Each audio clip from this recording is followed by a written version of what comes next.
La Plaza de España cuenta con una muestra temporal al aire libre compuesta por 8 esculturas, todas ellas pertenecientes a la exposición Voluntad Temporal del escultor aragonés Alberto Gómez Ascaso, una selección de la muestra que ya albergó la lonja la pasada primavera y que contó con 52.000 visitantes.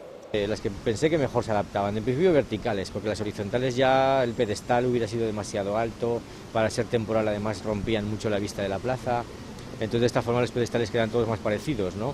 Y la verticalidad hace que se dé más idea de conjunto y que todo el mundo vea más fácilmente que son una misma obra o como si fuesen partes de una misma idea.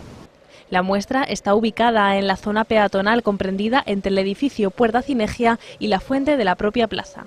También es verdad que hemos querido elegir este espacio porque creemos que es un espacio que hay que recuperar cada vez más para el ciudadano. Es un espacio que antes era un espacio para el tráfico, que ahora es un espacio peatonal, pero que la gente no se acaba de decidir a pasear por aquí, a estar. En fin, creemos que el ir incorporando elementos aquí también va a ayudar. Pero en cualquier caso es un tipo de exposición que haremos en años sucesivos. Además pediremos a todos los artistas que tengan obra apta para estar expuesta al aire libre durante las fiestas de Navidad y la iremos incorporando.